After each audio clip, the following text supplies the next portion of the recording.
এক দফা দাবিতে ডক্টর মোহাম্মদ ইউনূসের বাসভবন যমুনার সামনে অবস্থান নিয়েছেন বাংলাদেশ আউটসোর্সিং কর্মচারী কল্যাণ পরিষদের সদস্যরা।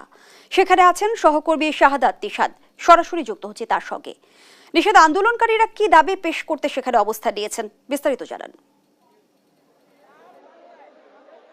যেমনটি বলছিলাম, আসলে আজকে কিন্তু আমরা দেখেছি বিকেল থেকে যে রাষ্ট্রীয় অতিথি ভবন যেখানে প্রধান উপদেষ্টা রয়েছেন সেই যমুনার সামনে এখানে একদল যুবক তারা আন্দোলন করছেন। মূলত তাদের যে দাবি, আমরা জানি সরকারি বিভিন্ন কাজে কিন্তু যে আউটসোর্সিংয়ের একটি ব্যবস্থা থাকে এবং সেই ক্ষেত্রে কিন্তু কিছু যুবক যারা আছেন অনলাইনের মাধ্যমে তারা আউটসোর্সিংয়ের মাধ্যমে কাজ করে থাকে এবং সেই কাজগুলো মূলত সরকারি কাজ হয়ে থাকে।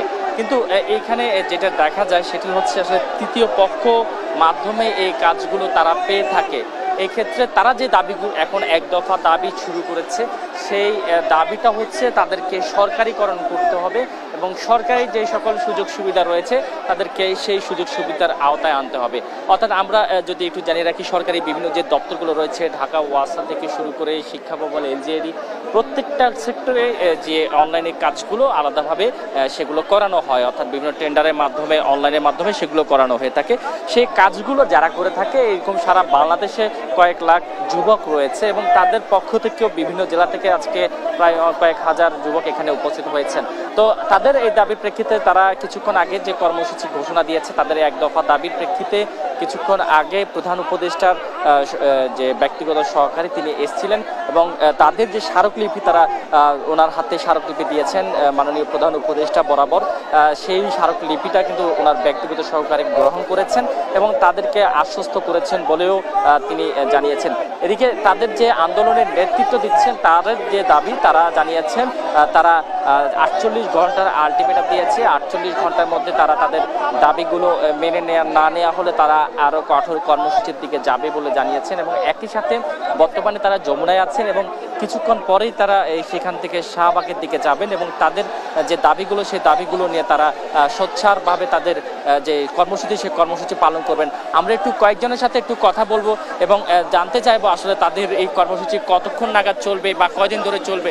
মূলত আপনাদের কর্মসূচি কি কারণে আমরা হলো সারা বাংলাদেশে প্রায় 8.5 লাখের মতো আমরা এই নির্যাতিত নিপীড়িত জনগোষ্ঠী আছে যারা হলো যে দাসপ্রথা হিসেবে নিয়োজিত আছে। এই দাসপ্রথায় হলো গিয়ে ইংরেজ সরকার চলে গেছে কিন্তু আমাদের দাসপ্রথা রেখে গেছে এবং হলো যে আমরা এখানে কোম্পানির আওতায় আছি, যেখানে আর কি আমরা কোনো কথা বলতে গেলে কোনো প্রতিবাদ করতে গেলে কথায় কথায় তোমার চাকরি নেই। আমরা সরকারি চাকরি করি, কেন আমাদের এইখানে তৃতীয় পক্ষ সেই সুবিধা ভোগ করবে?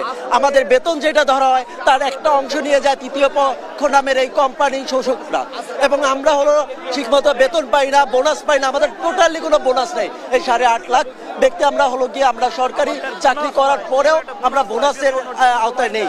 সেক্ষেত্রে আমার একটাই কথা যে আমরা সারা বাংলাদেশের 8.5 লাখ এই আমরা দাসপ্রথা যারা এই দাসপ্রথা থেকে আসলে এইভাবেই কিন্তু তারা তাদের দাবিগুলো যেগুলো আছে সেগুলো কিন্তু একে একে জানাচ্ছেন এবং সেক্ষেত্রে তাদের যে কর্মসূচি এখান থেকে কিছুক্ষণ পরেই তারা সেখান থেকে নিয়ে যাবেন এবং এখানে রাষ্ট্রীয় অতিথি ভবনের সামনে যমুনার সামনে আমরা দেখেছি সেনাবাহিনী থেকে শুরু করে বিজেপির যে টিম তারা কিন্তু শক্তভাবে কঠোরভাবে অবস্থান নিয়েছেন যেন কোনো ধরনের কোনো অপ্রীতিকর ঘটনা না ঘটে। তো এই ছিল যে যমুনার সামনে থেকে আমার কাছে থাকা যে আন্দোলনে এক দফা আন্দোলনের আউটসোর্সিং নিয়ে যারা আন্দোলন করছেন তাদের যে দাবি সে দাবিগুলো নিয়ে এই ছিল যমুনার সামনে থেকে আমার কাছে থাকা সবশেষ খবর।